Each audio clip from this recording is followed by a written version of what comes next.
As we finished up our work on Ravenholm, we couldn't shake the feeling that the transition from Eli's lab just wasn't working. It was far too abrupt. Eli's lab connected directly to the streets of the town where you'll be shortly, and the section you're standing in didn't exist. We had just made this promise at the end of Eli's lab: we don't go there anymore, and we liked the overall build-up we'd created. But when the player got to Ravenholm, they were immediately dropped into combat with zombies without any room for tension building. So we built this section and the subsequent tight corridors to address that in a way we were happy with. We slowed the pacing, focused on art and lighting, and got you ready to experience why we don't go to Ravenholm anymore.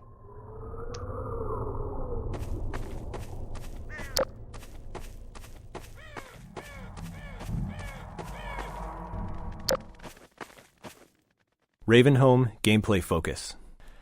After watching many playtests of Ravenholm, we knew the core gameplay of the level revolved around the gravity gun and physics. Once equipped with that knowledge, we felt we could appropriately build the transition into Ravenholm and help the player learn and understand a bit about what the upcoming experience would be. This happens often. We build the level track, figure out what's working, and then design its prologue. We built the following set of rooms with that table setting in mind. The brutality of the tools we provide the player seemed to aid in setting the mood we were striving for, helping to shift the tone from the safety of Eli's lab to something darker and more frightening.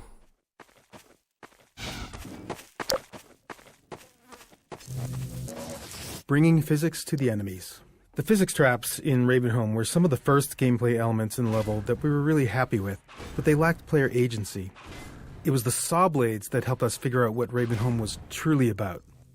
With saw blades, the player was able to bring physics to the zombies instead of leading zombies into the physics. Once we had that understanding, Ravenholm evolved rapidly. We kept combing through the map, looking for anything, especially anything unusual, that could be turned into a tool or weapon for the player. Player tools. By this point in the game, players have a lot of experience with Half-Life 2's physics, but they've just received the gravity gun, which provides a whole new way to interact with the physics objects in the game. We iterated on a variety of the physics objects that the player could play with, things like saw blades, the catapults, explosive canisters, traps, spears, and so on, and honed in on the ones that worked well with the physics gun and cut the ones that didn't. Then we went about stripping the levels of ammunition items so that the player had to rely on these objects to survive.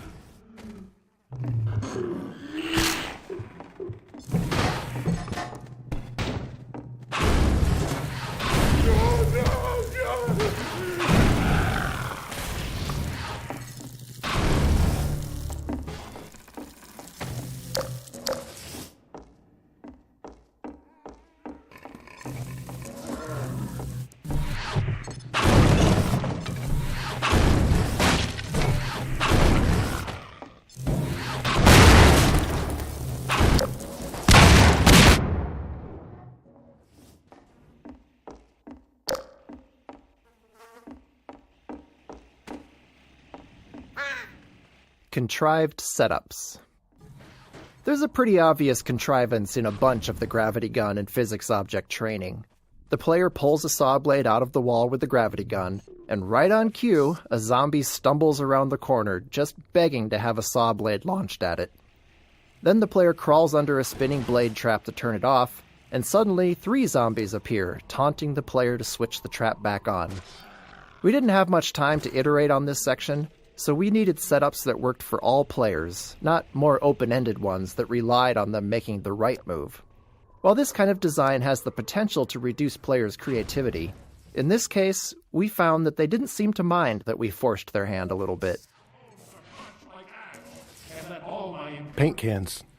Once we started to succeed at making the gravity gun and physics gameplay the core of the Ravenholm experience, we started to go through the levels and look for objects that we might have overlooked as we were busy working with the really aggressive things like saw blades and exploding canisters. One of the things we found was the paint can, and it was simple enough for us to sort of reinforce player expectations by having the paint can splatter paint on the zombies when you threw one at them.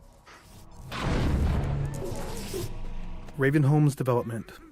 We began developing Ravenholm early in the production of Half-Life 2, so it went through more than one full development pass. The first version predated the gravity gun, with gameplay focused on traditional zombie combat using guns and some of the physics traps.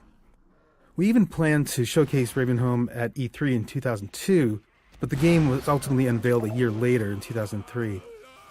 By that point, we had invested heavily in Ravenholm's art, something which we generally avoid until the gameplay is fully proven. So once we went back to Ravenholm with the gravity gun mechanic in mind, we were working with a lot of pre-existing level geometry that had been designed with a very different gameplay goal in mind. Misteaching flinches.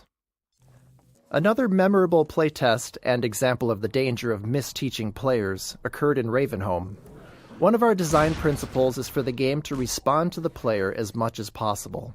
So when designing the gravity gun, it seemed obvious that if the player pointed it at a zombie and pulled the trigger, something should happen. It was simple enough to make it zap the zombie for a tiny amount of damage, causing the zombie to play its flinch animation, which felt good and responsive. Later, we watched a playtest where the tester discovered this interaction immediately upon arriving in Ravenholm, and interpreted it as a feedback that the gravity gun was hurting the zombie. Which it was, just not very much. So they zapped the zombie again, repeatedly, shocking it over and over until it died. This is a slow, unfun, inhumane way to fight zombies, especially where you're surrounded by saw blades and explosive canisters. Having learned our lesson, we removed that flinch animation, even though it meant losing that interaction between the zombie and the gravity gun. In this case, it was better to not have the simple interaction, rather than give the false impression that the gravity gun was an effective way to fight zombies. Even simple principles can require trade-offs when you get into the details. Grigori Plaza. This open plaza is one of the areas that was fully detailed in our first development pass, and when we returned to it, we wanted to preserve as much of the existing art as possible while designing a new player path that used all 3 dimensions, moving players up and down, through windows, across rooftops, and between buildings. It wasn't a large space, so we had to squeeze as much track out of it as possible, and since that started as an art-focused area, it was light on gameplay and we needed to address that playtesters tended to fly right through it. And to top that off, it was already pushing our rendering performance budget with little room left for anything new. The challenge became finding small additions to slow the player down by adding threats around corners and into every nook and cranny of the level. Fire trap. This fire trap was originally intended as a visual showpiece for the fire system before a level designer repurposed it as a gameplay element for Ravenholm. It was almost cut many times during development due to the performance impact on the low-end PCs because of all the overdraw involved with the transparent sprites. In the end, there was a programmer who felt that it was important enough to the gameplay that it was worth doing the work to solve the performance issues and make sure we could get it into the game.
We all went to Ravenholm. When fans talk to us about Half-Life 2, Ravenholm is often the most remembered section. Thanks to its multiple development passes and the density of the material in it, more members of the team are represented in Ravenholm than anywhere else. It was where we figured out how to apply our artistic pipeline to the set pieces and mood we wanted, how physics and gameplay combined with the gravity gun, how headcrabs and zombies need to evolve for Half-Life 2, and much more. Looking back on it now, it reassures our belief in individual empowerment over centralized design. Ravenholm is dense, highly efficient in its gameplay and artistic execution, and the sum of many small contributions by individuals who understood how they could push it just a little further with their own unique capabilities.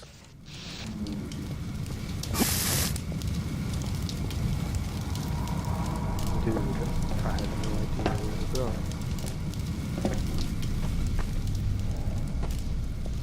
How do I get up there?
Hallway cupboards. These junk-filled hallways were a simple solution to our need to slow the player down. With the constraint of preserving as much of the existing geometry as possible, combined with slow-moving zombies as the main enemy, it was tricky to stop players from just sprinting through here. Luckily, having Grigori as the crazed inhabitant of Ravenholm made these setups easy to justify. It makes good sense that he'd clog the stairwell to keep himself safe on the rooftops. In the end, Grigori's solution and ours were one and the same. Just throw a bunch of furniture in the way, because if it stops zombies, it'll probably slow the player down too.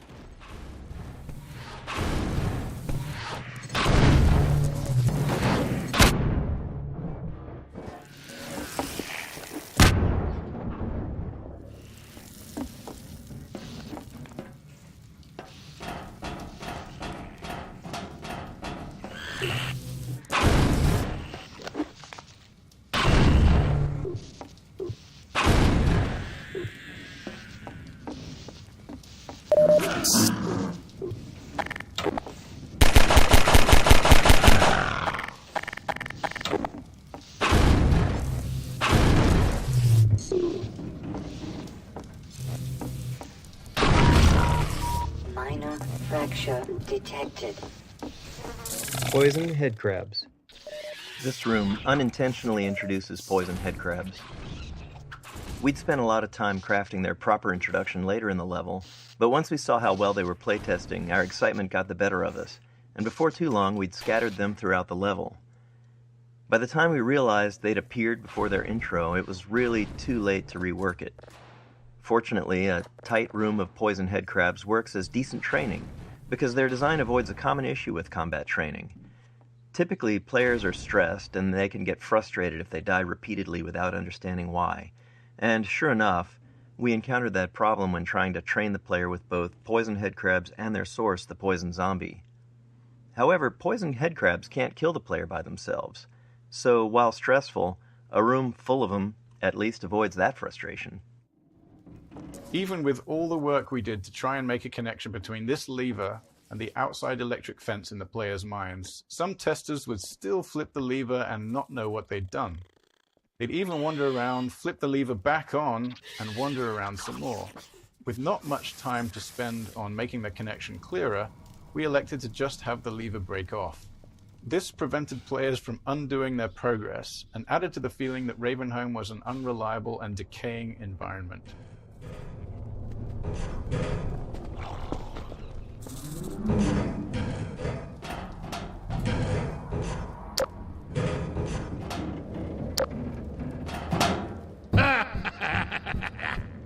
Well done, brother. Make free use of my traps, but take care not to fall in them yourself. Behind you! In Ravenholm, you do well to be vigilant.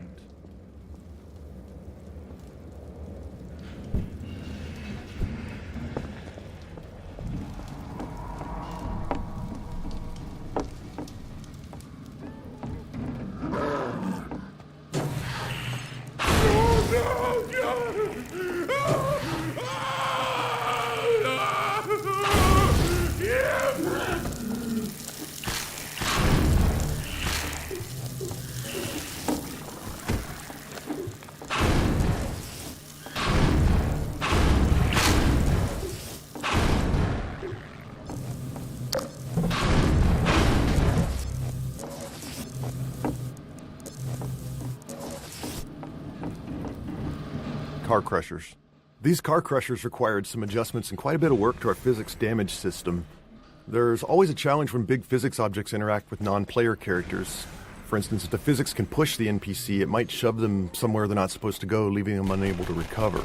This isn't a big issue for something like a head crab, which can just hop out of a tricky situation, but for something like a zombie, it could mean they get stuck and end up helpless, flailing away in whatever gap they manage to wedge themselves into, which kind of kills the survival horror mood we're going for here.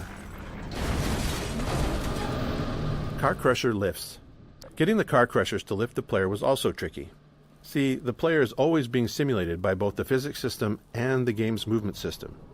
Each time we update the player's state, we compare the results from both systems and decide which one is right, then sync them up and repeat.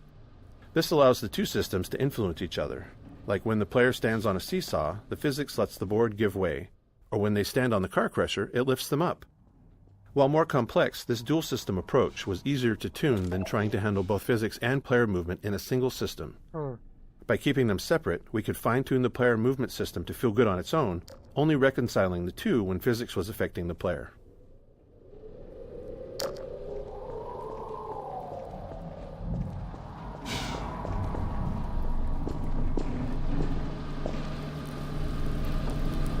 Car Crusher lifts. Getting the car crushers to lift the player was also tricky. See, the player is always being simulated by both the physics system and the game's movement system. Each time we update the player's state, we compare the results from both systems and decide which one is right, then sync them up and repeat. This allows the two systems to influence each other. Like when the player stands on a seesaw, the physics lets the board give way, or when they stand on the car crusher, it lifts them up. While more complex, this dual system approach was easier to tune than trying to handle both physics and player movement in a single system. By keeping them separate, we could fine-tune the player movement system to feel good on its own, only reconciling the two when physics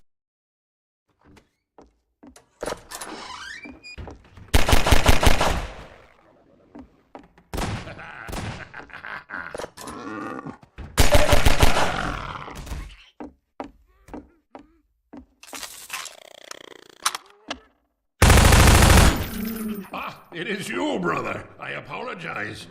But my bullets are the sons. Ammunition depleted.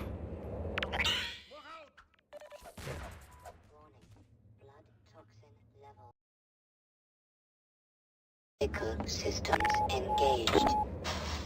Morphine administered.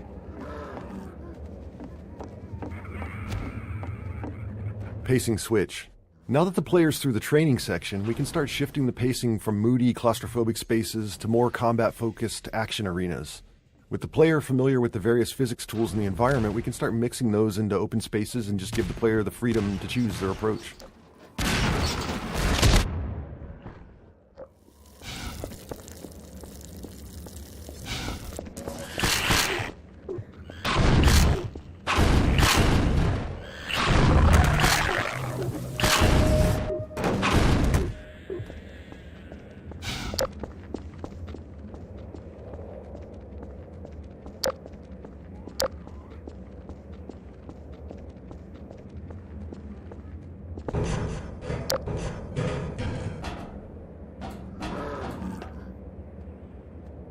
Although they call me crazy, I care not, for thou art my helper, my strength, and my relief. Operations detected. Tables and bodies. Towards the end of Ravenholm's production, with all the major pieces in place, we went through and tried to fill out every bit of empty space with something interesting. In doing so, we had to be careful to use what we already had and not create anything new, as we couldn't risk introducing more bugs. Often, as in this room, we were trying to add new moments of gameplay, while also adding more detail and storytelling to the area. Small scenes like this allow an attentive player to think about what they're seeing and what it might mean for what they'll encounter next.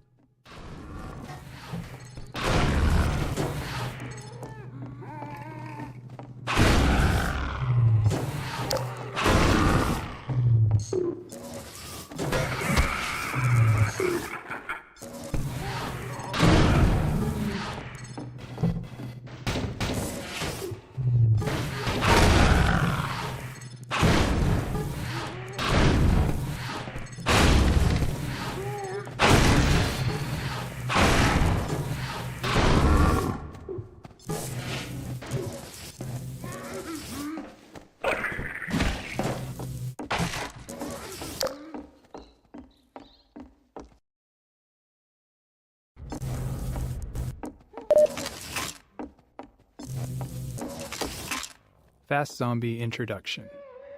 This space was another area originally built for E3 2003, where it showcased the player fighting against a squad of Combine soldiers. When we returned to use it to introduce the Fast Zombie, we tried to keep as much of the previous work as possible. We wanted an iconic moonlit shot with zombies leaping past the moon like werewolves to draw the player's eye. Once that beat is over, we introduce the first Fast Zombie to the player's face and send it at them. It took a lot of iteration to find the right balance of lighting for the scene to look good, while ensuring it also worked for the gameplay goals.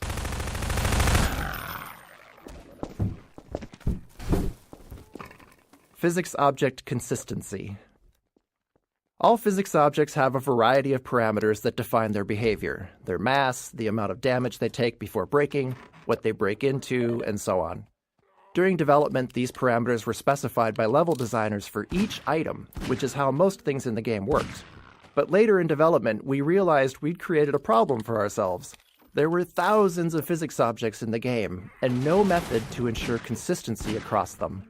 As a result, a cardboard box might break apart with a single pistol shot in one level, and be completely invulnerable in another.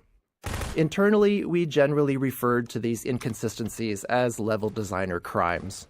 To fix these, and to deliver some justice, we built a system that enforced consistency on all physics objects based on their visual model. Since most of the game had already been built, we were forced to allow level designers to explicitly opt out of this system for rare edge cases where they needed to do something criminal to preserve what they'd designed. Internally, we refer to these designers as recidivists, some of whom perpetuate their life of crime at Valve to this day. Good. Now, keep it close. My advice to you is aim for the head. Hush. They come. There is no rest in Ravenholm. Move on and I will meet you at the church. Be free, my child.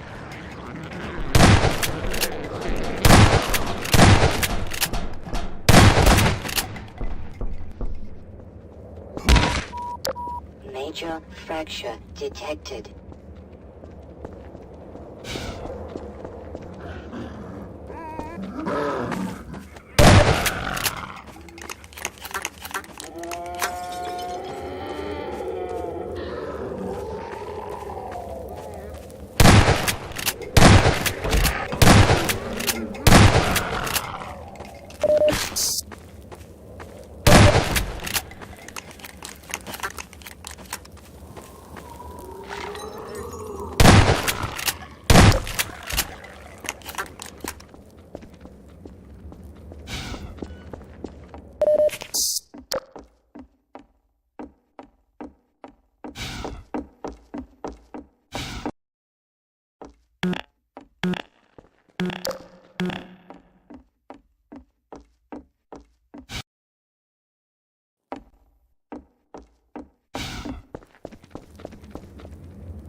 Poison Zombie Introduction. Constraining the player in a tight space while providing them with a view outward is a useful way to increase the chances that they'll notice something we want them to see. Here, we draw the player's attention with the sound of a wail before the poison zombie itself becomes visible. Originally, this encounter was also the first time players faced poison headcrabs, but as mentioned in an earlier node, we got far too enthusiastic in proliferating poison headcrabs around the level and ended up spoiling their joint introduction here. In the end, however, these first encounters worked better as separate instances anyway.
Gamma correction.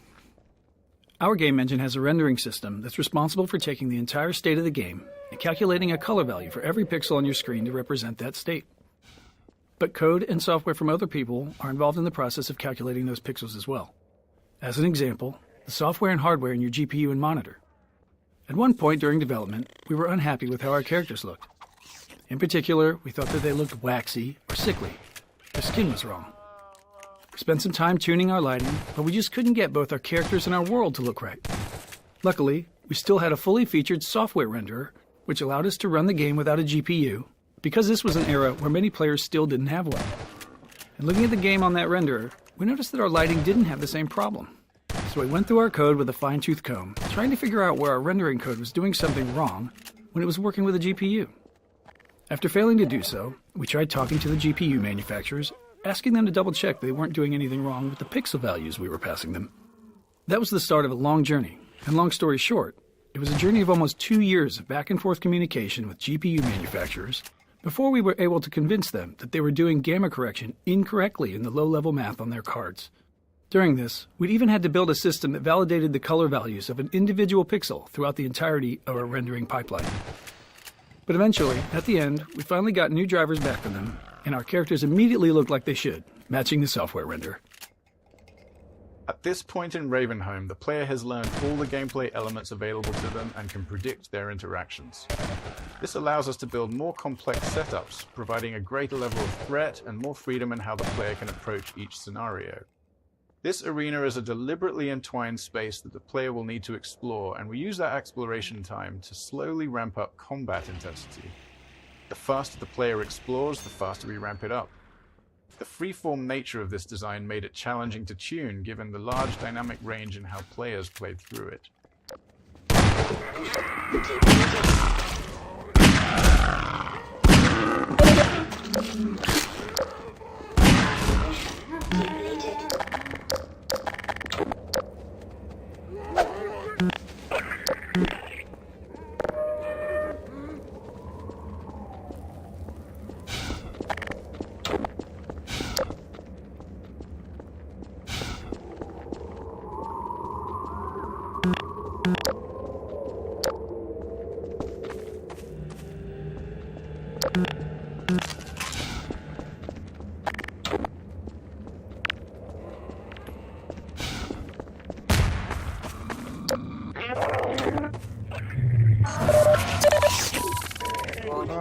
Blood toxin levels detected.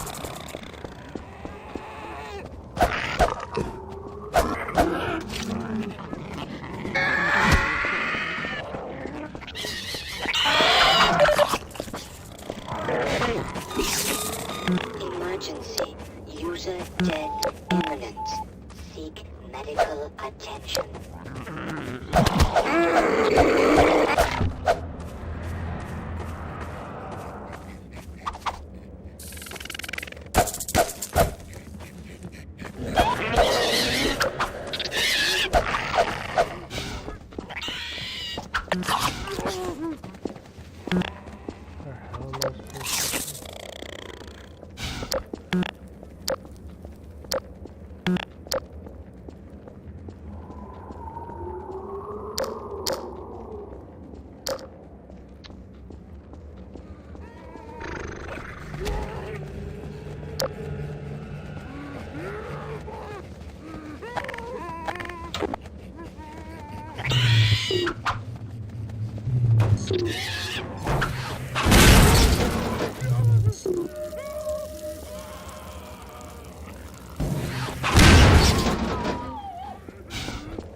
Playtester archetypes.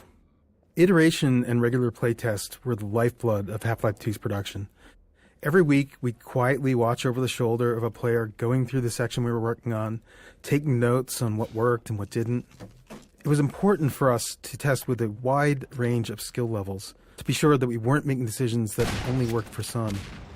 Over time, we learned to choose specific types of playtesters based on the development stage we were at.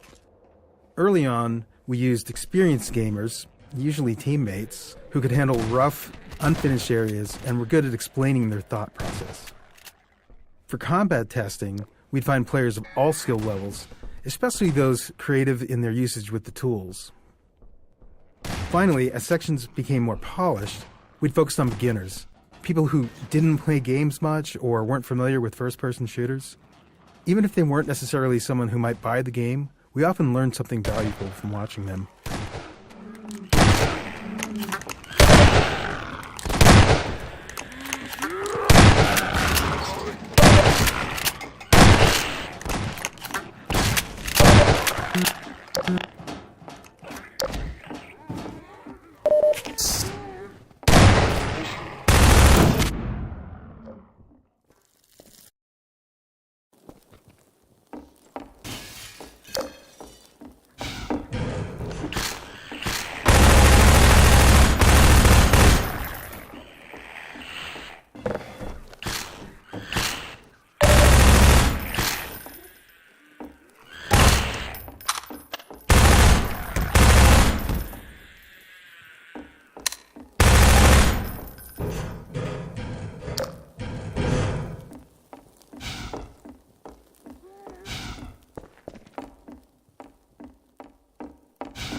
Okay, now I'm really confused about where to go. This way? Oh.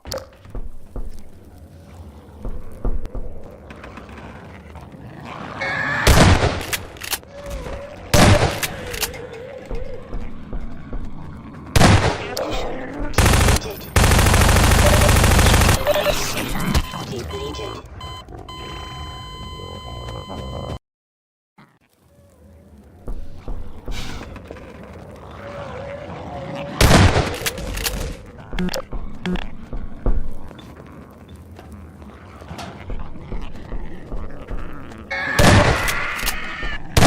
Mission depleted.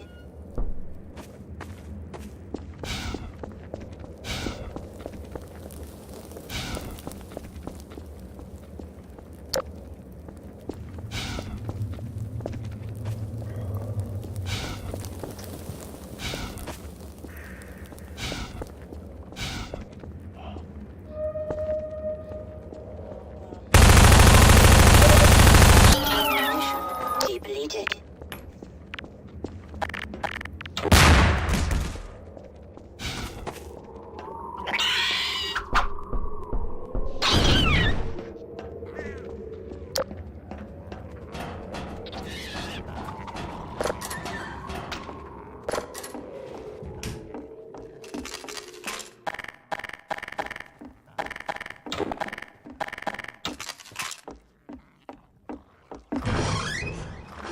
Final arena. When we finished the first pass over Ravenholm, this rooftop was intended to be the culminating fight. Like other spaces in Ravenholm, it had begun life as a space purely focused on being an interesting visual location. We felt it was important that, as the player left Ravenholm, they had a moment to look back over the town they had just survived and get a glimpse of where they were headed next. Multiple gameplay groups took a shot at building a fight here, but the tight geometry and performance constraints meant we never really created a finale we were happy with. Not unlike the Half-Life saga itself, it seemed as if Ravenholm was destined to not have a real ending.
Almost there, brother.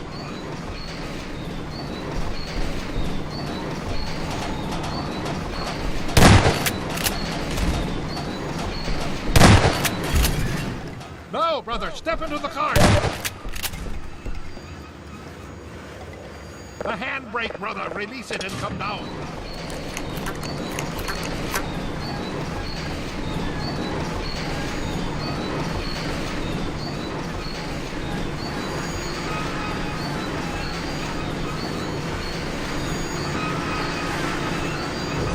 Greetings, brother. And so meet at last. You are to be commended for avoiding my traps. The work of a man who once had too much time on his hands and now finds time for nothing but the work of salvation.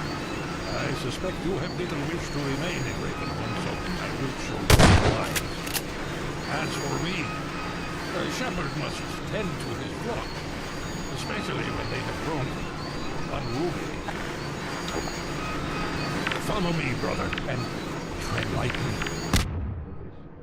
Hallowed ground.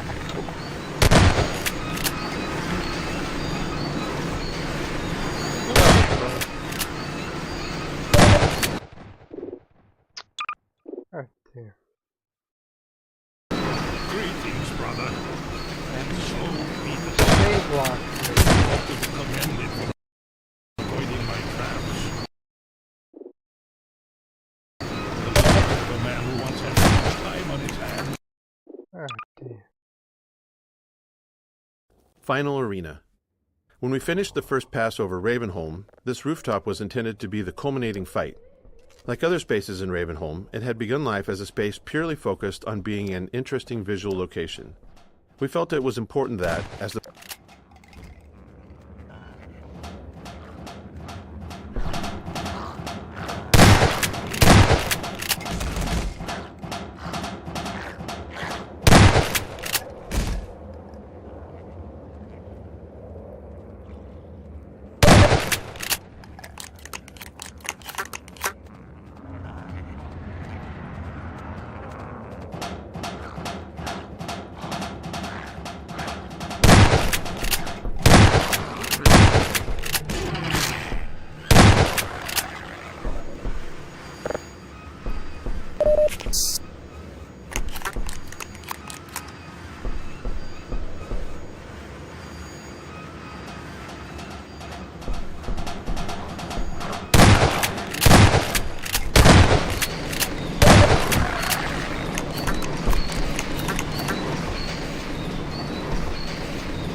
Handbrake, brother. Release it and come down.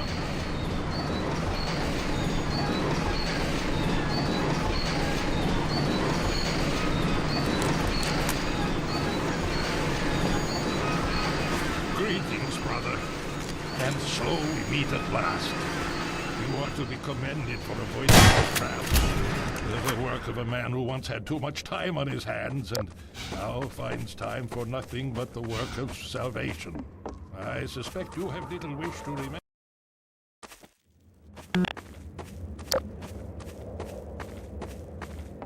Response rules.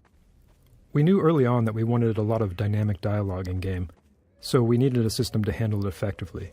We aimed for a system that allowed sound designers to add and tweak lines without involving programmers, made the dialogue tightly responsive to the game's state, and minimized repetition. With these requirements, we created the response rules system. Whenever a character speaks outside of a choreographed scene, this system determines which line to deliver.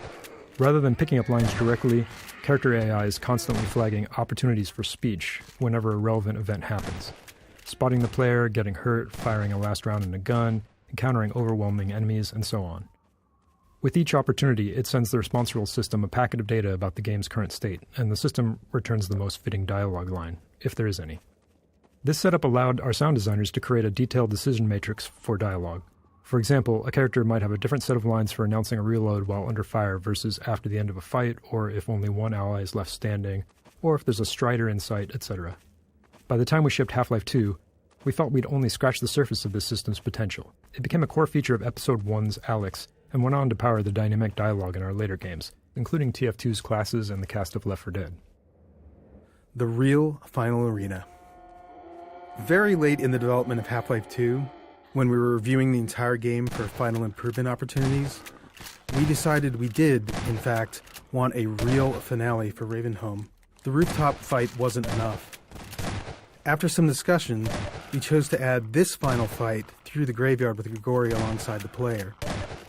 It was risky, development-wise, but we felt the game needed it.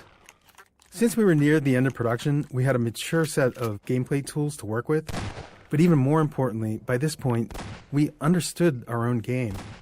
Making a game is often a process of learning what it is you're actually creating. Why is our game fun? How is it different? What are the most important elements? As we built the game and watched playtesters go through it, we learned answers to those questions and, in turn, got better at making it. So the graveyard came together quickly and required far less iteration than many earlier areas of the game. Depleted. It is not me you want, but the light that shines. Look out!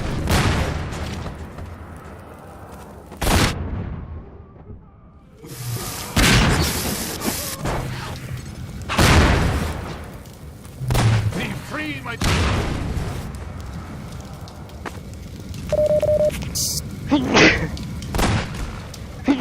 The light I carry. Come. I remember your true face.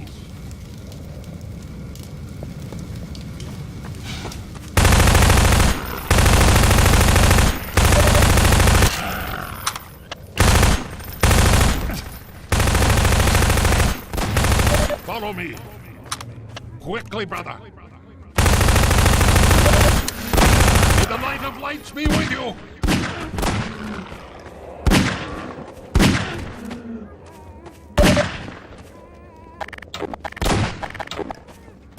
Woe betide thee, child.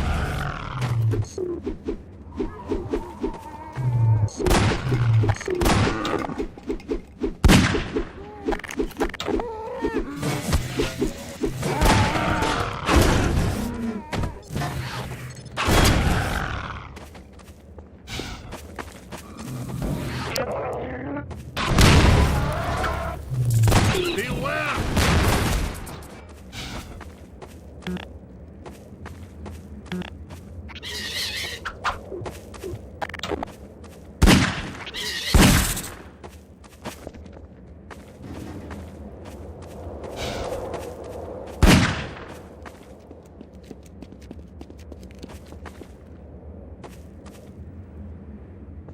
Yes. Hurry while I hold the gate!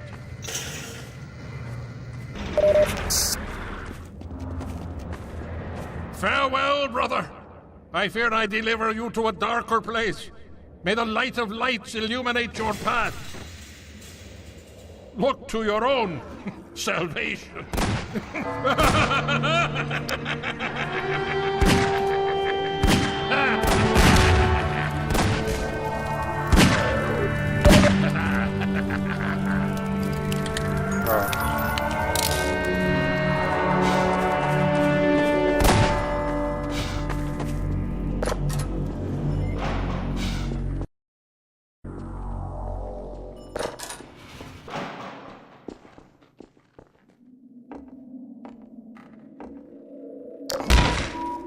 Major fracture detected.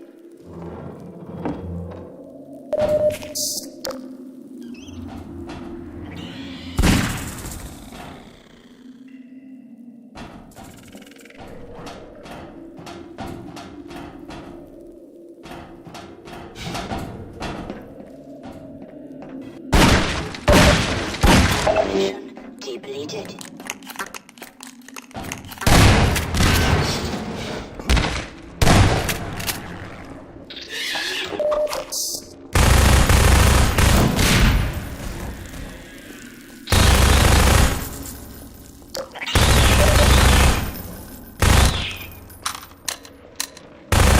Ammunition depleted.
Oh, come on.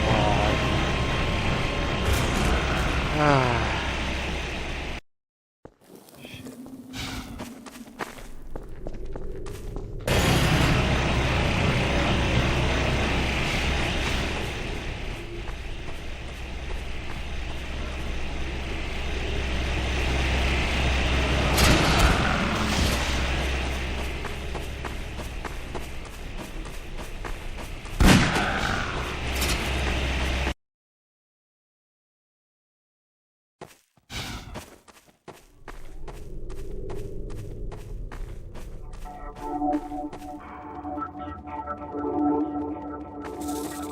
Sniper Alley. This section of Game Track was added late in development, after we moved Eli's Lab and Ravenholm to come before Coast.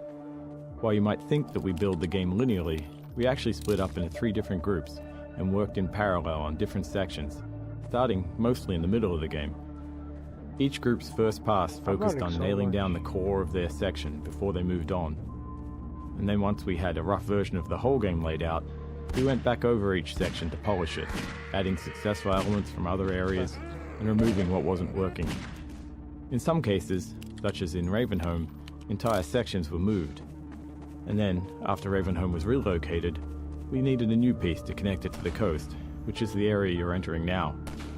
Given the time constraints, this short section was built using existing, proven gameplay elements, like snipers and combine soldiers. Half-Life 2's physics gave us a variety of tools to make combat more exciting. For instance, when enemies miss the player, we subtly redirect their shots toward breakable objects nearby, adding mayhem and creating that action movie feel. We also employed physics to add hints. We created what we called ragdoll magnets across the game to make enemy corpses fall in interesting and dramatic ways, such as off ledges or into the path of a train.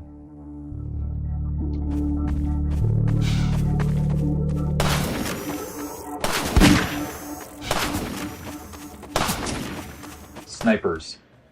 The Half-Life 2 team was never very large, so we were always looking for ways to create new gameplay without high asset production costs. The sniper is a great example.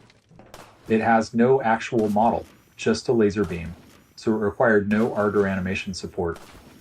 When it dies, it simply spawns a Combine Soldier ragdoll and launches it out the window.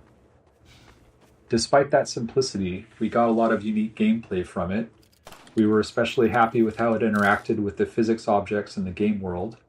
Players are used to exploiting explosive objects near enemies, so it felt fitting to have an enemy that flipped that dynamic when the player was in cover.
Who's hurt?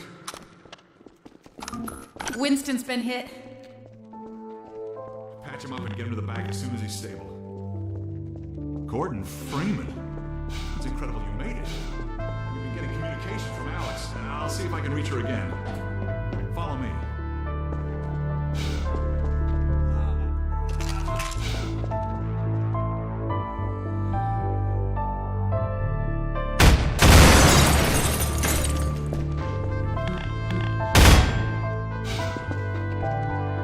Over here, Dr. Freeman.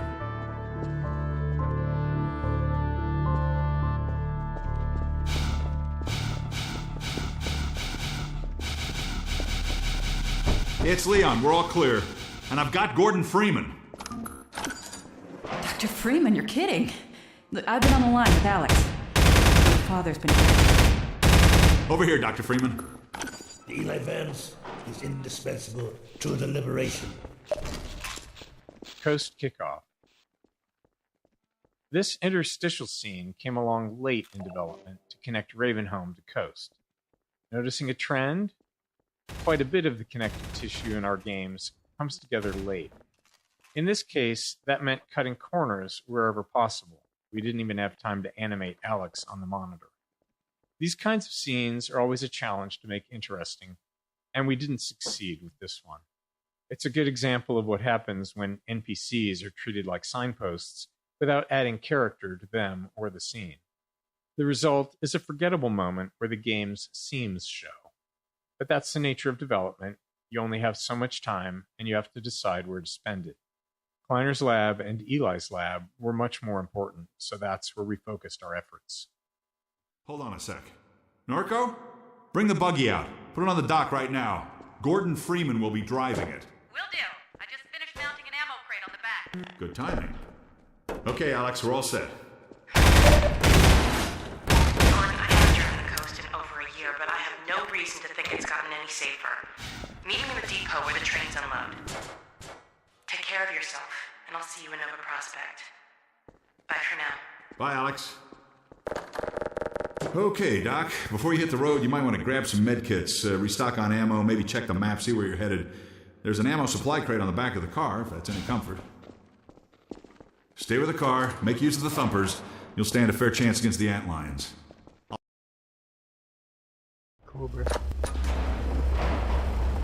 Hello, Dr. Freeman.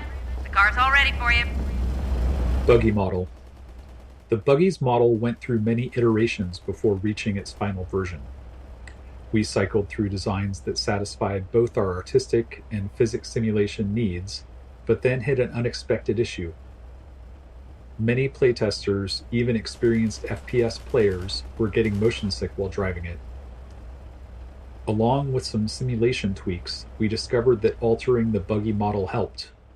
The more the model obscured the world, the worse the motion sickness became. So we began stripping away parts of the model, removing more and more of the body until players stopped feeling sick. In particular, being able to see the ground through the missing undercarriage made a noticeable difference. Buggy introduction. We wanted something more engaging for the buggy's introduction than just having the player hop in and drive away. The crane helped with that. Crucially, we needed players to learn how to recover the buggy when it flips over, and this sequence forced them into that situation. Training under pressure is always tricky. We wanted to emphasize the antlion infestation as the reason to stay inside the buggy. So we kept the antlion threat active and provided a couple of citizens on mounted guns for support. A small bonus, players also get the experience of being lifted by the crane just before they'll get to operate one.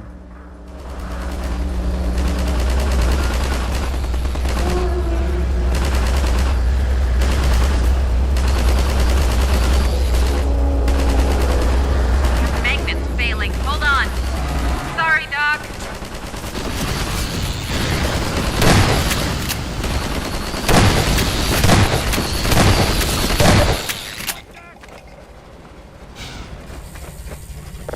Buggy training course. This training section was designed to let the player play around with her buggy. At the time Half-Life 2 was released, this level of physical simulation in the vehicle was novel, so we wanted to give players ample opportunity to experiment with it. The player has also just left the tight confines of Ravenholm, and we liked giving them the contrast and reward of being able to move quickly through a large space, feeling safe inside a vehicle. We made sure to require a turbo jump to get out of this area, which doubled as a test to make sure they'd reached a level of comfort in their driving, and also ensured that they didn't leave their buggy behind.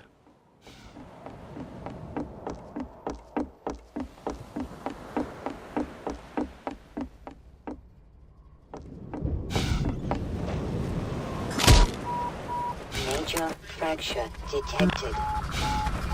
Automatic medical systems. Buggy Morphine administered.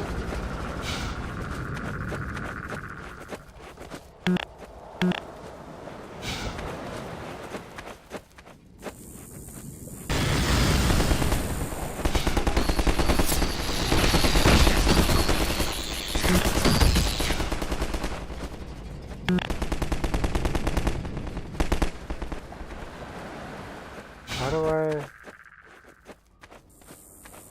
I pick the buggy Get back that up? car up, right? Get the hell out of here! Where?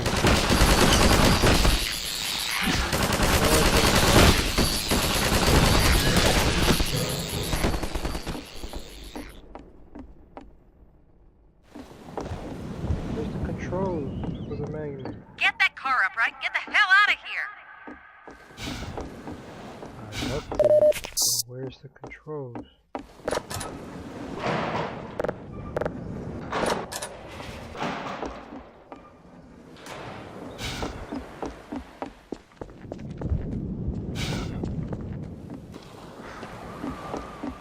Hello?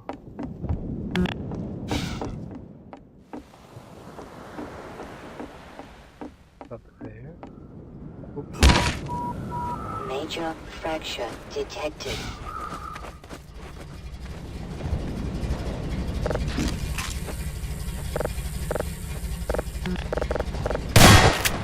How do I get the buggy back up?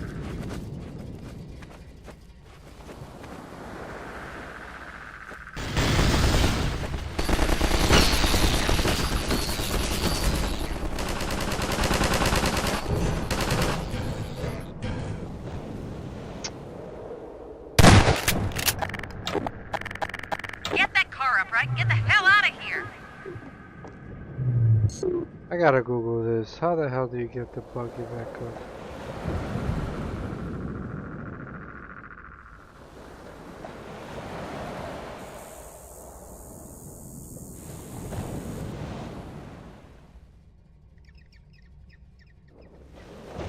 Oh.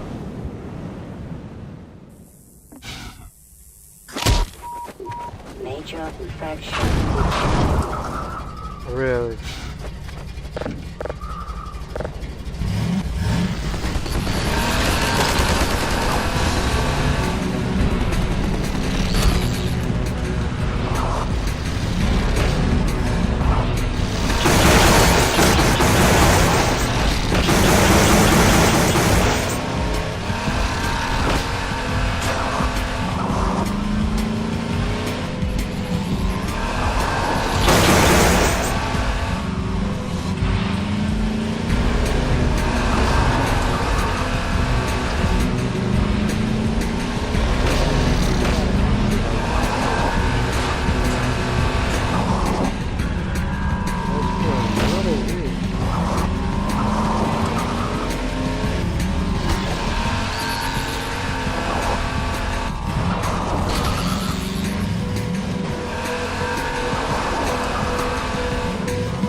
Transition tunnels.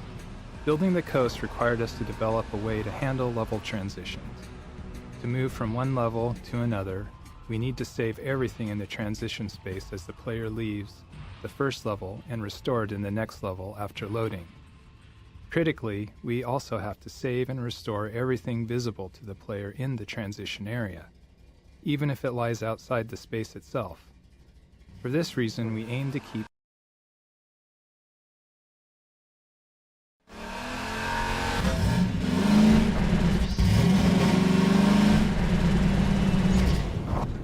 Buggy sound engine. The audio for the buggy was challenging because we wanted it to feel like a really powerful vehicle that's driving along at super high speed, even though the maps aren't really big enough to support that. And the buggy doesn't really leave first gear, and it has a top speed of maybe 35 miles an hour. Now, in our defense, 35 miles an hour is still pretty fast, especially back in 2004. In addition to the speed, the driving inputs are really simple. So with a keyboard as your target input device, the player's controls are basically binary. So the buggy's either accelerating or not accelerating, it's turning fully in one direction or not.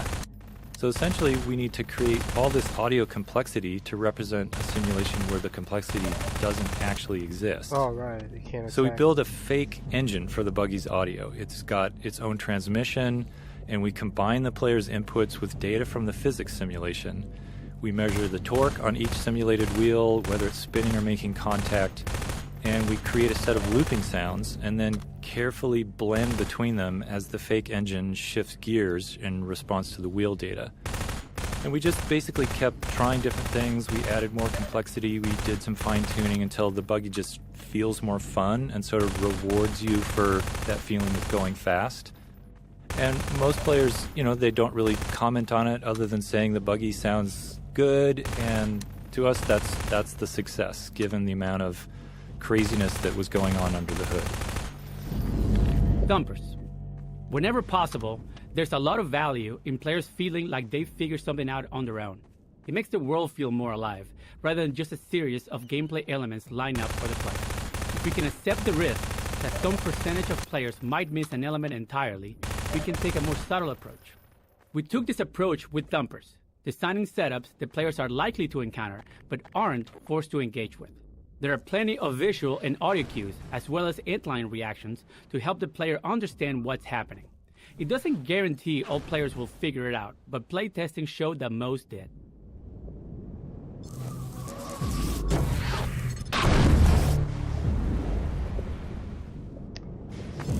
Still looks good to this thing. Antlions.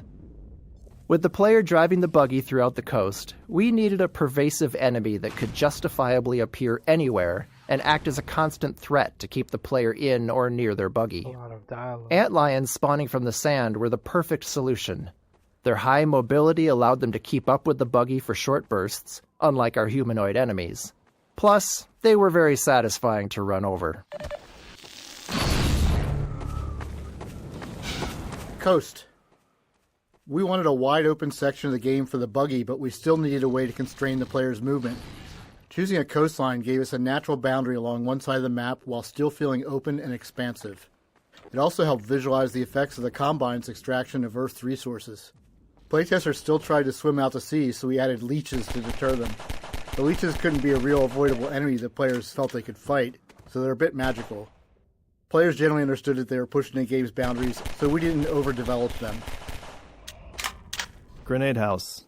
A lot of a Half-Life game is about giving players slightly novel combat experiences around each corner, even if they're just small tweaks on previous ones.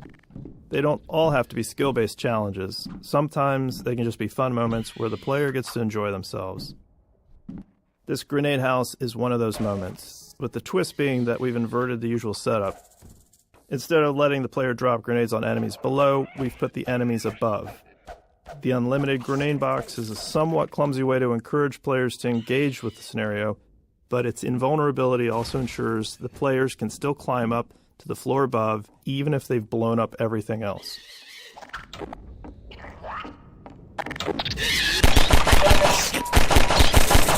Blood toxin level detected emergency.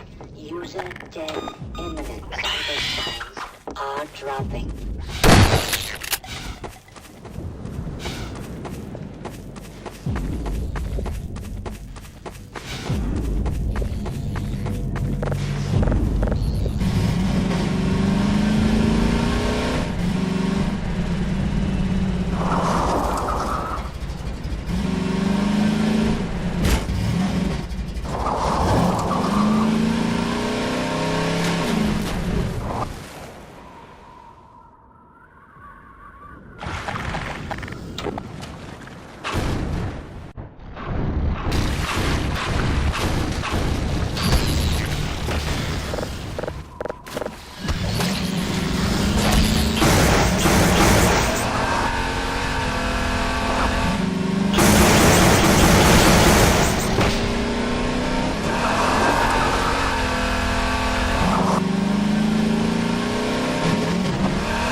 Antlion design. In some of the earliest design work for the game, we had plans for multiple core alien races, with the Combine being just one of them. One of the other races was a religious insectoid species, and antlions were part of that. Later, as we developed Coast, we started viewing them more as pests that came through the Zen portals, along with headcrabs and other creatures. While they aren't actually from Zen, they infest the corners of any world they enter, a lot like cockroaches.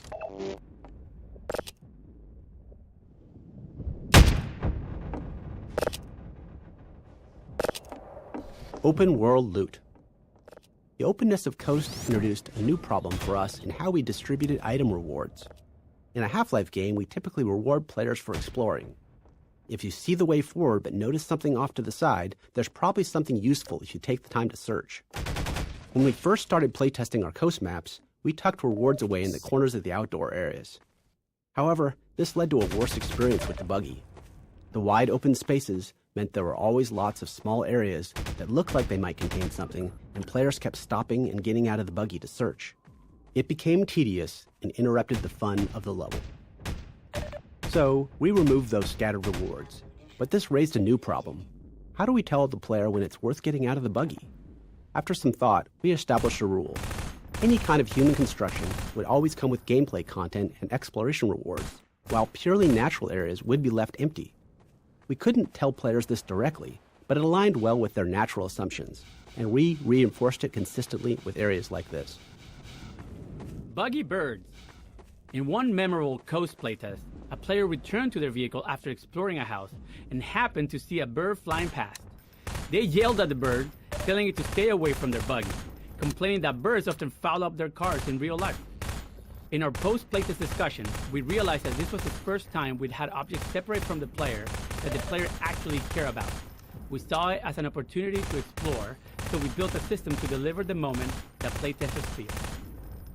When the player leaves their buggy alone for a while and is out of sight, we spawn a seagull at a random location on the vehicle frame.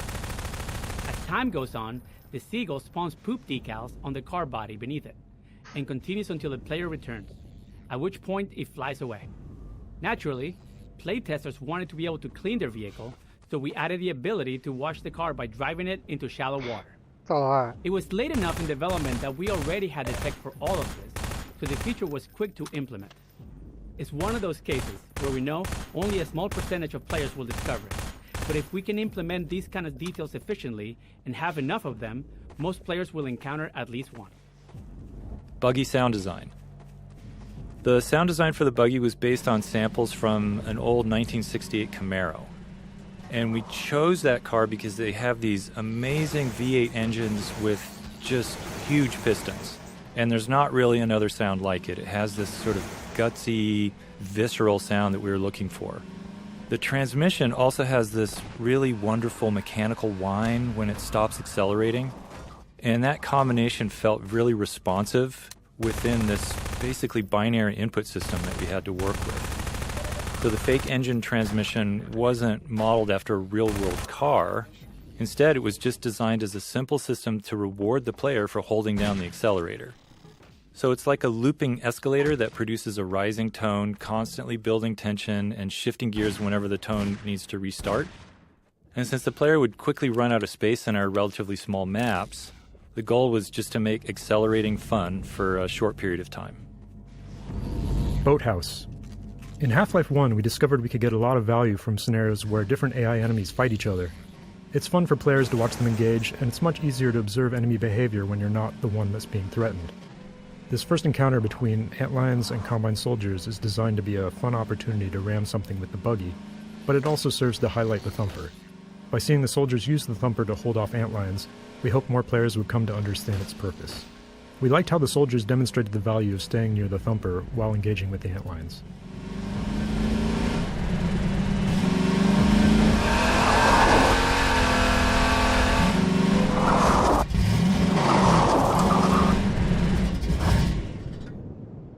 Combine gunship. The gunship was an interesting problem. We had a helicopter flight model already and didn't really have time to build something completely new. So we tuned the helicopter's flight model until it felt different enough and then derived the gunship's organic animation state from the values coming out of that simulation. We also tried to keep it as truthful as possible. For example, there's a limit as how much it can turn its head to aim its cannon, and if it needs to aim beyond that, it has to alter its flight path to bring the cannon around to bear. It's not allowed to just cheat. The other key feature was its engine sound. We have sound spatialization, so the player can tell roughly where it is, but the gunship is a fast-moving object, and it's up in the air, away from any nearby reference points. As a result, it can be hard to tell exactly how far away it is and how fast it's moving. To fix that, we added a Doppler effect to the engine sound, pitch shifting it based on the gunship's velocity relative to you. It's a subtle effect, but it's extremely effective at subconsciously helping you perceive the gunship's location and direction, critical information letting you know that you're being hunted by it. Flying vehicle audio. The large flying enemies in the game present a unique audio challenge.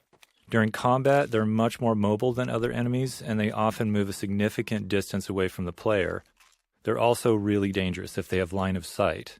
So these factors led us to focus on an audio solution specifically around occlusion. In other words, when you can see the enemy and when the enemy can see you. And we wanted to make a clear audio distinction between when they have that line of sight.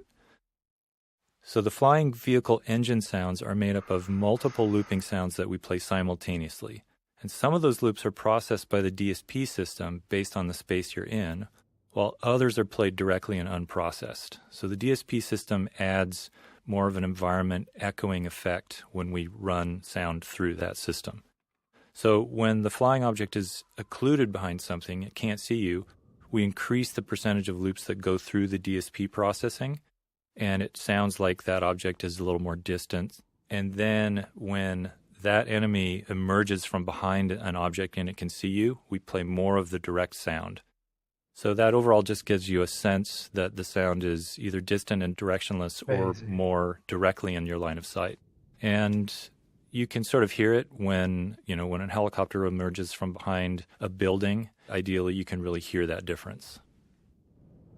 Odessa Cubbage. Odessa Cubbage is an example of the kind of cameo character we found works well.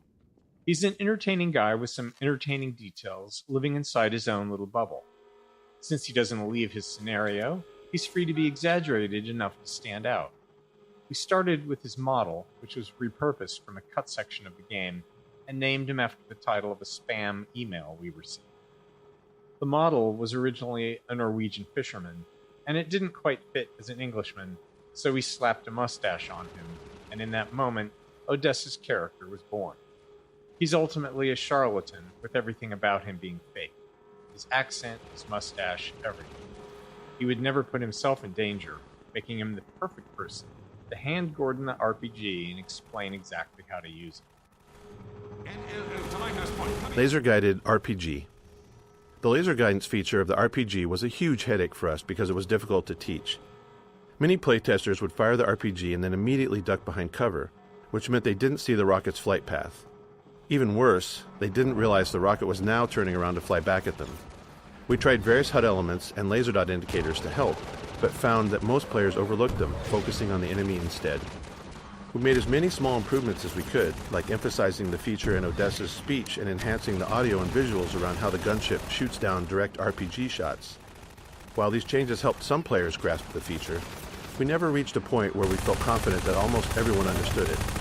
We even considered cutting the feature entirely, but gunship combat without it was much less interesting. The laser guidance forced the player to keep the gunship in sight while the rocket was in flight, but that also meant the gunship had line of sight back, creating a tension we loved.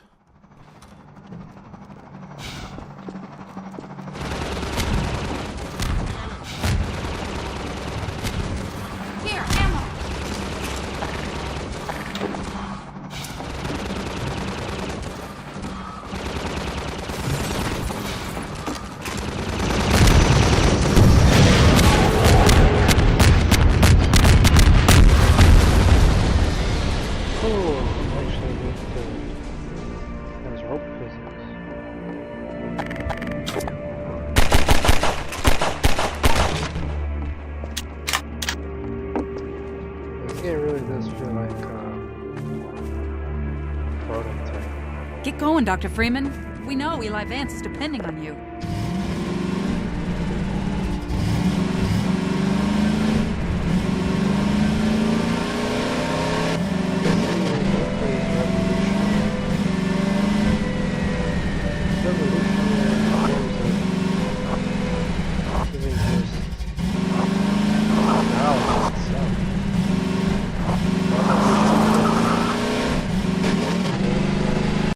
And the cinematic experience at the same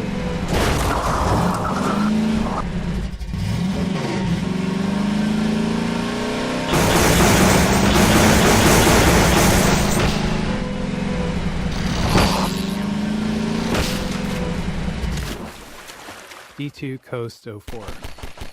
This map was actually the first area of coast that we built, before the crane and other elements existed. The drained seabed and rusted ships were some of the earliest pieces of art direction we developed. Years later, we showcased the map in our 2003 E3 demonstration, though much of the gameplay was still being figured out at the time. As a result, when we began building out the entire coast section, that demonstration became a useful vision for us to work toward. Audio over distance. The large-scale spaces in the coast maps led us to seek an audio solution for how sound changes over distance. So, for instance, in these maps, an enemy can be well over 100 yards away, and their gun should sound different at that range than when it's up close. We decided to store our sounds in a single stereo file with the near sound in the left channel and the far sound in the right channel. And then during playback, we crossfade, or we change the proportion of sound you hear between those two channels based on the player's distance from the sound. Oh. And it was a simple solution that worked well. It helped us with memory constraints. Wow, that's you can easily hear it in action. example. Just listen to how a Combine soldier's gunshots change as you drive towards them. This is the last and then what is mono?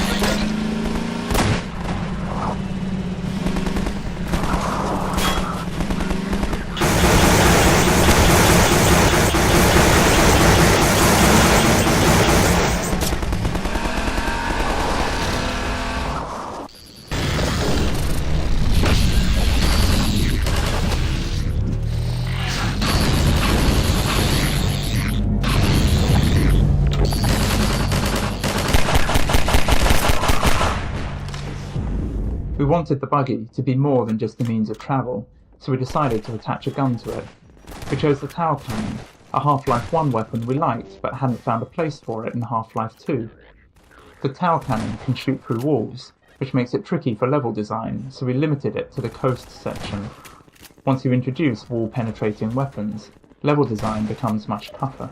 Furthermore, we mounted an ammunition crate on the back of the buggy, giving the player unlimited SMG ammo throughout coast.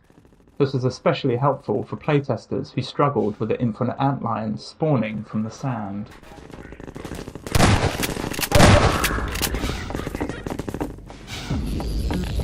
Crane. The crane took a lot of fine-tuning to get right. Something that needed to generate so much physical force was always risky, given the limitations of our rigid body physics and destruction technology. For example, the magnet was never going to fully meet player expectations for something with that much mass. But because the crane was stationary, we could carefully choose everything within its range and fine-tune as needed. Fortunately, most players didn't seem to notice its rougher edges, likely because of the sheer novelty of interacting with something like it in a vaguely realistic physics environment.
Extraction detected.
Opportunistic moments. Some memorable moments in the game come from the interactions of multiple game systems, but sometimes we realize these moments are likely to happen only rarely. When that's the case, we often wish more players would experience them. There's a tension here. The more we know players will encounter something, the more effort we can put into it. But if it feels too artificial, the moment can come across as forced, and players may not respond as positively. The gunship cinematic deck is an example where we nudge things a bit, trying to increase the chances of a memorable moment without being too obvious. The design of this area and the gunship's flight path make it likely that the player and the gunship are in the right spots when it does. If they are, we trigger the gunship's crash into the cars. If not, it dies in the usual way. It's totally gamey, but playtesters didn't seem to mind when the moment played out well.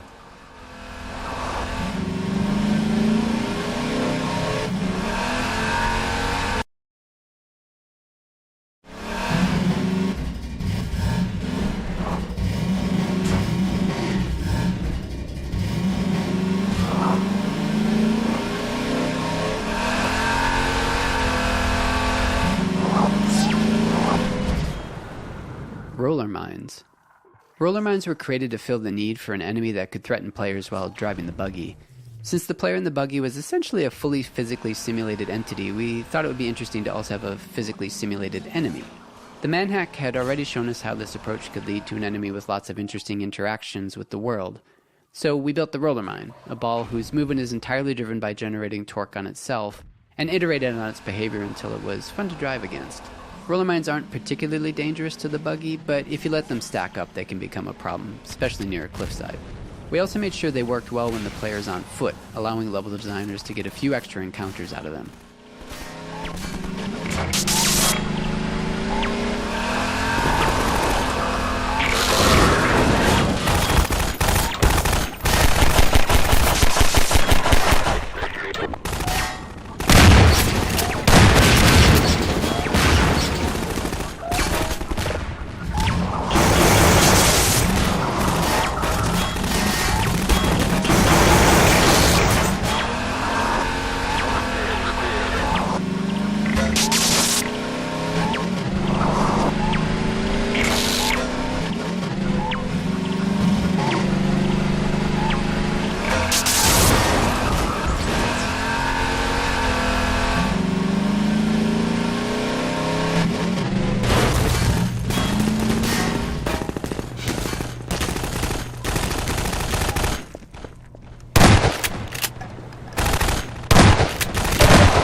Gas station.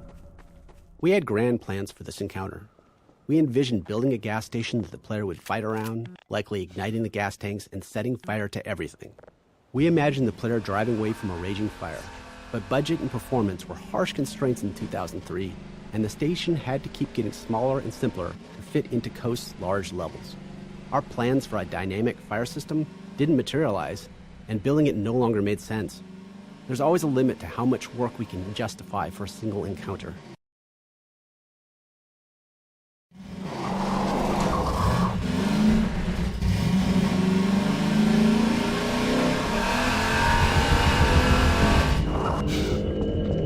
Area portals.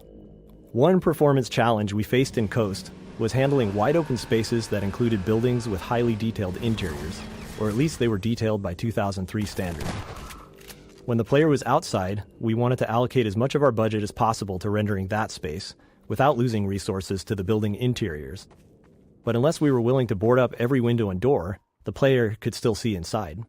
To solve this, we created a feature called area portals, placing one in every open window and door.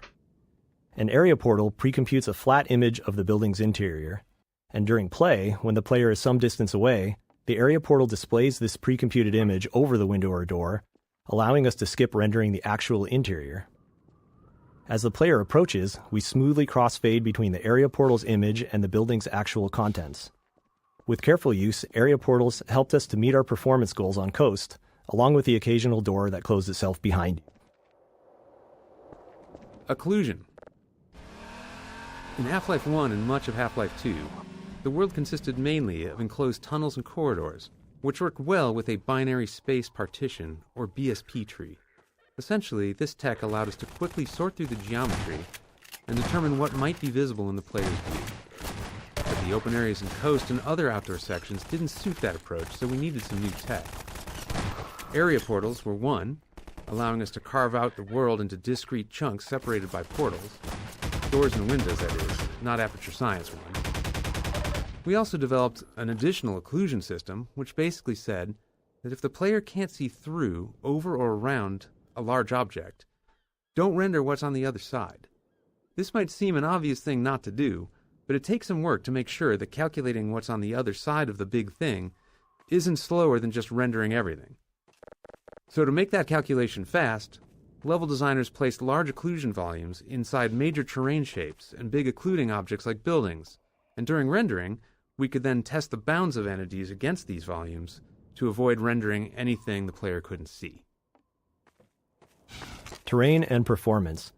Our performance budget was often a significant constraint when it came to combat, and even more so for combat on terrain surfaces. When NPCs move, they perform many small spatial probes to determine if they can safely navigate their chosen path. To help visualize it, imagine they can't see and are constantly waving a stick in front of themselves to check if the way is clear. The performance cost of these probes increases with the complexity of the world geometry. Our terrain displacement system creates uneven surfaces using many polygons, far more than the perfectly flat floors found elsewhere. This meant that NPCs moving on coast terrain were more resource-intensive than in other areas, and that constraint dictated the scale of many encounters in this section of the game.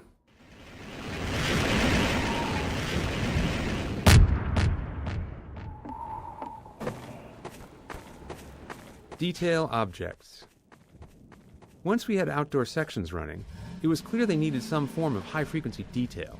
So we added small foliage elements, like grass and shrubs, across the displacement terrain. But we knew we couldn't afford, which is to say we didn't have the time, to hand-place them all. So we built the Detail Object System, which generates small foliage elements automatically based on the displacement material. Each material specifies the type of foliage to place, along with a set of parameters. At map compile time, the system calculates random points on the surface and selects foliage to place there. Given performance constraints, there was still a fairly complex hand-authoring process for foliage texture sheets, allowing us to render all of them in a single pass.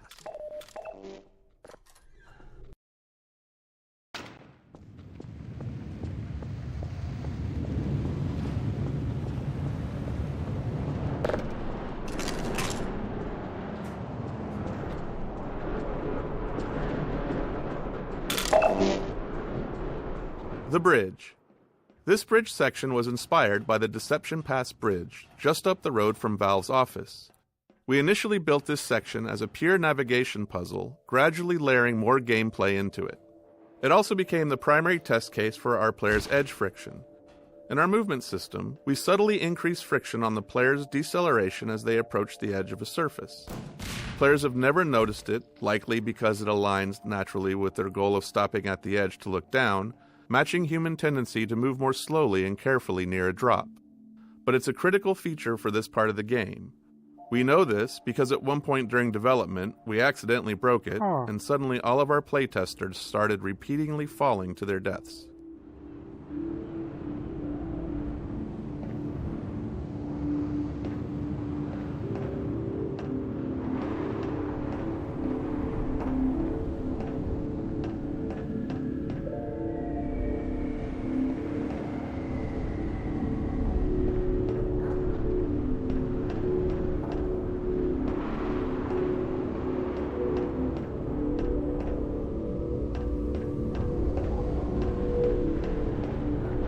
Bridge playtesting.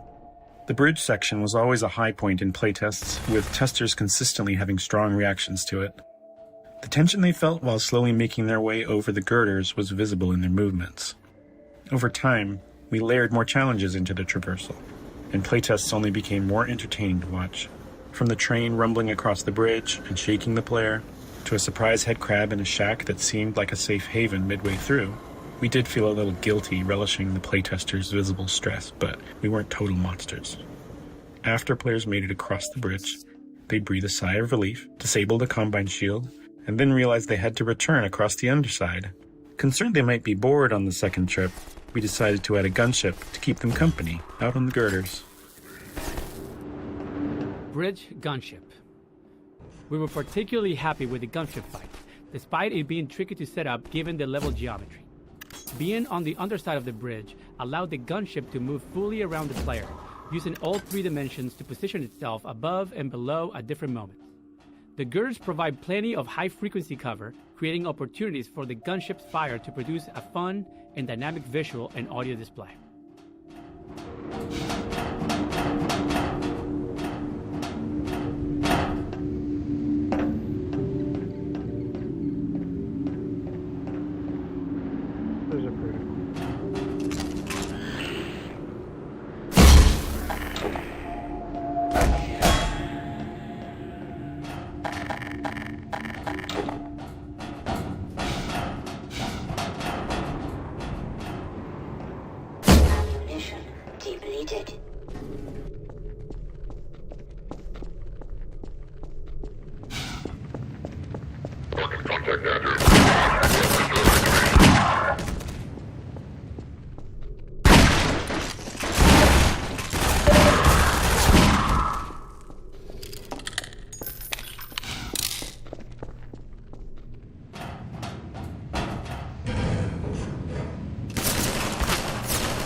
28 transitions later. After stringing together a few levels with dark tunnels as transition spaces, we realized we could subvert player expectations by building another one that appeared to be a transition, but instead contained something else. Like everyone else, we saw 28 Days Later in 2002, loved it, and immediately wanted to create an escalating zombie encounter in one of our dark tunnels. It came together quickly, and we were pleased with the result. Years later, we met Alex Garland, the writer of the film. He had played and enjoyed Half-Life 2, and we confessed that his movie inspired Flashlight power. The decision to have both Sprint and the flashlight share the HEV suit power was a controversial one in Half-Life 2. Initially, only Sprint used suit power, which made sense as it was meant to be only a short burst of speed. The flashlight, on the other hand, could be used indefinitely. Playtesting revealed an issue. Players often left dark areas without realizing their flashlight was still on. In brightly lit open areas like Coast, our performance budget couldn't support the flashlight being on continuously, so we needed a way to turn it off without player involvement. Limiting its power seemed like a simple solution, with the benefit of adding some tension to dark areas too. The challenge then became, what resource should it use?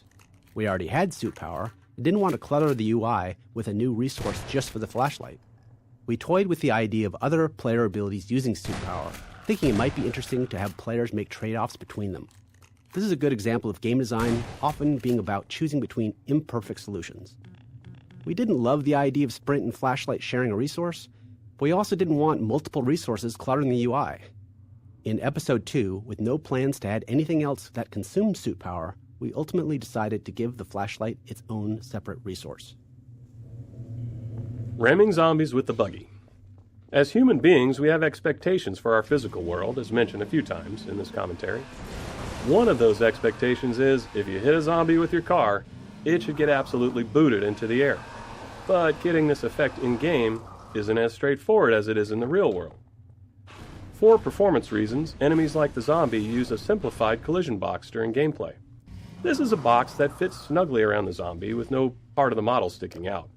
But when the zombie dies, it's converted into a ragdoll with more accurate, per-limb collision boxes, though this is more expensive to simulate. This change in collision representation adds further complexity when you ram a zombie with the buggy, beyond just the frame hitch. When the buggy first collides with the zombie, it touches the zombie's simplified collision box. The game then kills the zombie, converting it into a ragdoll that the physics system begins to simulate. Now, with more accurate per-limb collision, the closest part of the zombie may be several inches away from the buggy. As a result, the next time the physics system simulates, the zombie starts falling from gravity because the buggy is no longer pushing it. While it's only a short moment before the buggy reaches the zombie again, this small discrepancy made ramming zombies unsatisfying. They often fell out of the player's view. To fix this, we saved the force the zombie's collision box received when hit by the buggy, and applied that same force to the ragdoll after conversion. We also added a slight upward force to the ragdoll, launching it a bit. Sense. With these tweaks, zombies reliably folded over the front of the buggy when hit, which better matched player expectations.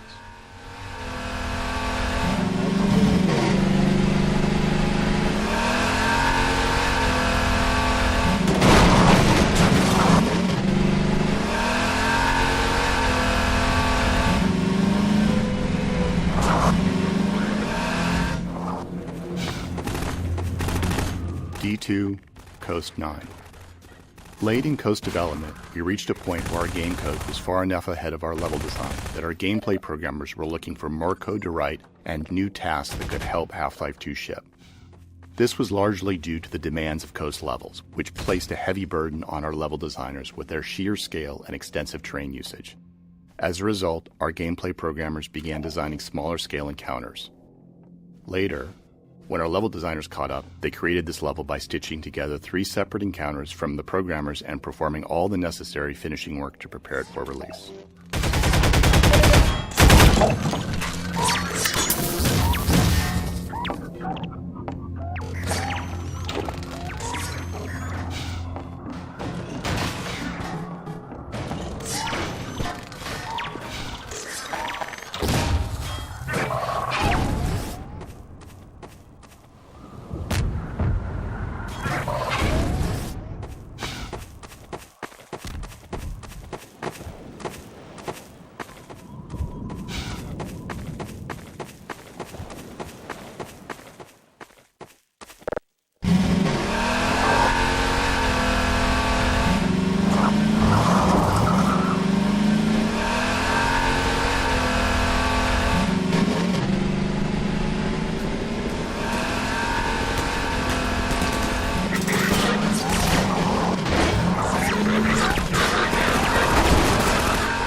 With the increased density of objects in Half-Life 2's gameplay spaces, we thought it would be interesting to have players search for a specific item, especially if there was some logic to where it might be found. This way, players could locate the item either through careful observation and deduction, or just by brute force searching the area. Since we already had models for cars and batteries, it was a natural step to create a small junkyard for players to explore. We also hid a couple of extra batteries in unexpected places, for the players who chose the brute force method. As with other item-based puzzles, this one needed a failsafe in case players lost the batteries. You can try throwing all of them over the cliff if you want to see what happens.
performance constraints. For the final Coast arena, we envisioned a big finale where the player and a squad of citizens would hold out against waves of combined soldiers, culminating in a gunship battle. Unfortunately, the computational cost of having soldiers and friendly allies moving around on terrain meant that the battle kept being scaled back to fit within our performance budget. By the time we were down to featuring only a single squad of soldiers at any given time, we were already late in development. Too late to make large-scale changes to the arena to accommodate more enemies, we had to redesign the flow of the fight to keep the number of soldiers to a minimum. Get your car in the garage. Get off the road!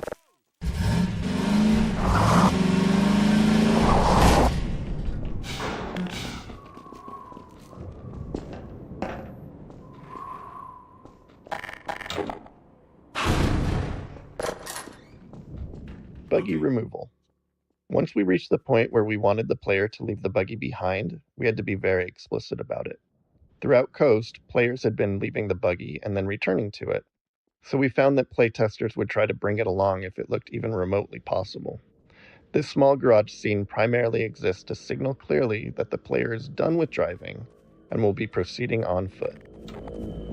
Dropship deployment. Deploying soldiers from the dropships was tricky, as it required NPCs to spawn inside another solid object. To get them into the open where they could start navigating normally, they immediately play an animation that has them leaping out of the container the moment they spawn. Once that was working, we encountered another issue. Savvy players would simply just wait outside the container and shoot the soldiers during their exit animation. To counter this, we added a turret to the container to defend the soldiers as they exit. It doesn't fully prevent a player from taking advantage, especially if they're using an indirect weapon like a grenade or something, but that felt realistic and like a true-to-life countermeasure someone thinking strategically might take.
Lighthouse gunship.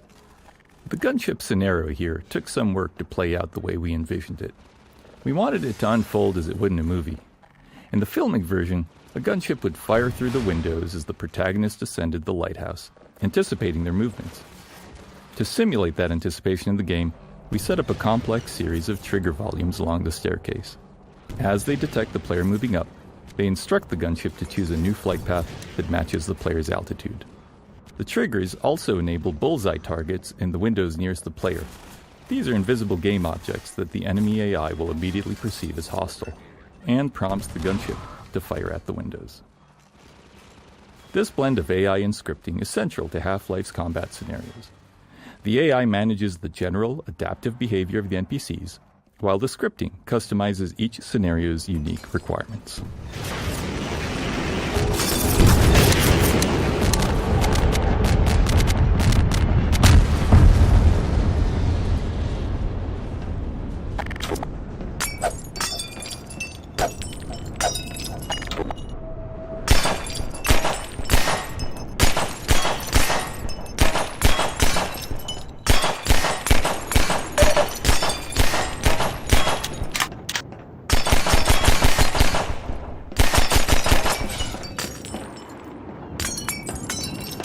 This way, Dr. Freeman. We'll take the cliff path before another gunship finds us.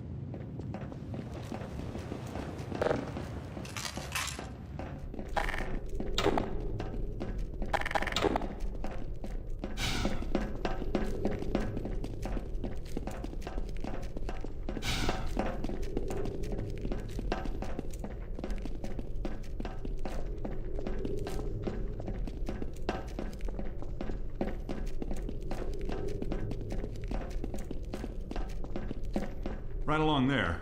And watch your step.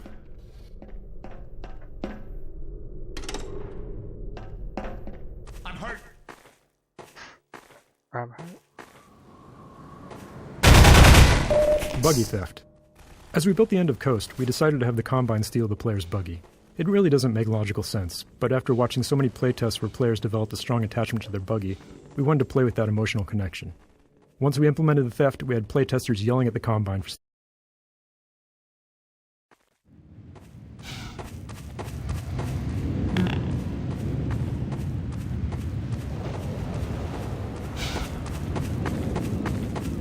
finest mind of his generation. Here is another small interstitial scene that ended up working well. The only requirement for this moment was to teach the player to stay off the sand. In prior scenes, we were still focused on simply making them functional. But by the time we got to this one, we were becoming more comfortable and started enjoying the process of putting extra thought into these moments. In doing so, we pushed the characters beyond being mere signposts, creating something more interesting and entertaining. After release, Laszlo went on to develop a larger-than-life following, reminding us how hard it is to predict what players will hold on to.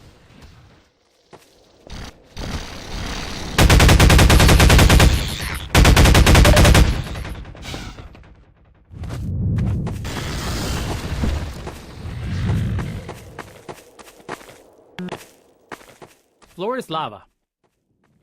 Building gameplay around broadly understood concepts like the floor is lava made training it easy. We liked how our physics system allowed for a high degree of creative freedom in how players chose to tackle it.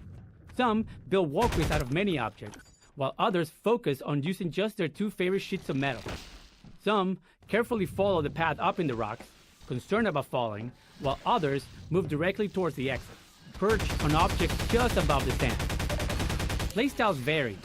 Some players consider it a failure if they summon antlions, reloading immediately, while others enjoy scrambling back up on the rocks to recover. We also like that it functioned as a navigation puzzle, but could be turned into an arena if players prefer. Some just jump onto the sand and fought their way to the end.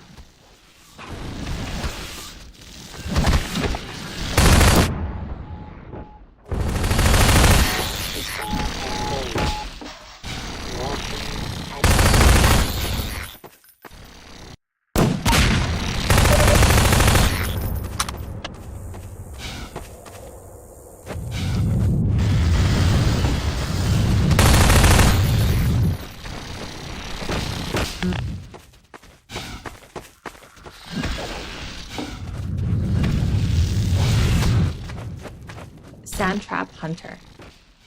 The explosive barrels are provided for players to use against antlions while standing safely within the thumper's protection. But we're also using this as a hint for the upcoming antlion guard encounter, where players often use similar tactics to win the fight. Optional player actions, like launching explosives with a gravity gun, can be forgotten if they aren't used regularly. With the wide range of offensive options we give players, there's no guarantee they've used this ability recently.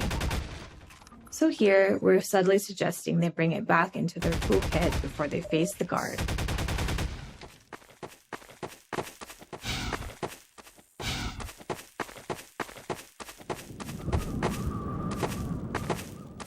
Vortigaunt Extraction. This arena presented some tricky design problems for a couple reasons. First, the guard is a melee-only enemy, so we couldn't allow the player to reach areas where the guard couldn't follow. We did experiment with a few ranged attacks, but didn't like the result. Its goose-spitting attack, for instance, ended up looking ridiculous. The only non-melee attack that survived was its ability to bash physics objects at the player, but this required objects to be in range, which isn't always guaranteed. The second challenge was ensuring that no matter where the guard dies, the Vortigaunt can reach its corpse. This was essential as the game can't proceed if the Vortigaunt is unable to extract the bug bait.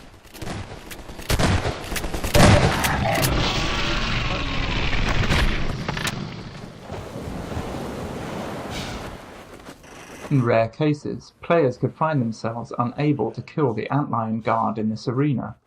This would happen if they ran out of ammo or had misused all of the available physics objects, leaving nothing to launch with the gravity gun. To address this, we added a citizen on the mounted turret above the gate as a failsafe, allowing a stuck player to rely on a citizen to kill the guard. Extraction of the Myrmidon's aromatic pheropods. The process is not entirely hygienic, therefore stand aside.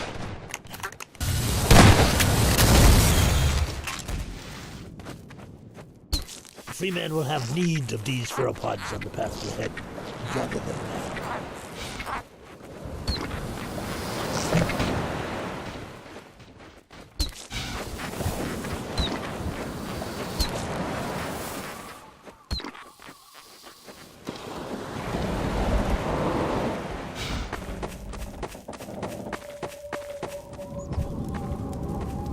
Lions won't bother you now, Doc.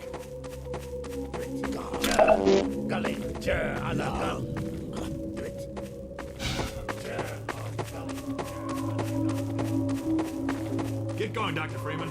Nova Prospect is just ahead. Stand much chance going in there. But a man with a pack of antlions, well, that's a different story.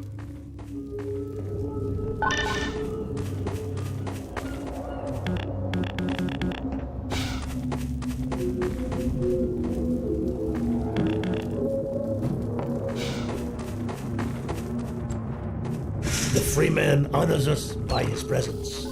Follow Freeman. Bug bait training. This clumsy bug bait training is where we landed, having run out of time, but needing players to understand the tool for Nova Prospect's design to work. Generally, we aim to add enough flavor and context to training so it doesn't feel like training. It feels like a natural part of discovering something new. Here, though, we didn't quite manage that. As obvious as it may seem, bug bait wasn't something players intuitively grasped. We're well into the game now, so players have plenty of experience dealing with enemies. Before we added any training, the first playtesters who collected bug bait entered the next level and instinctively shot the first antlion they saw, because that had been working up until then. Half-Life tends to encourage a shoot first, ask questions later approach. Similarly, when players reached Nova Prospect, they didn't think to throw bug bait at the Combine soldiers and instead relied on their usual weapons. So, we needed this training not only to show how bug bait works, but also to demonstrate that antlions would be close to the player without attacking. The Freeman again excels in all tasks.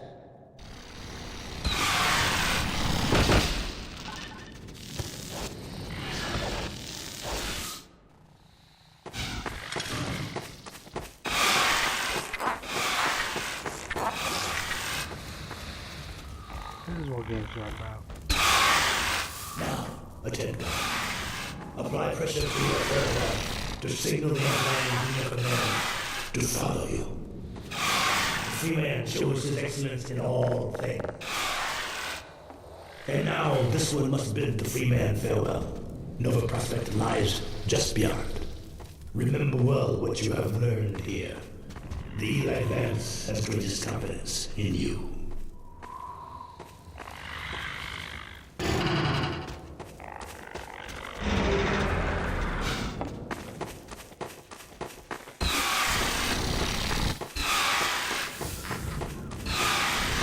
How do I have unlimited amounts of it? Pheropod.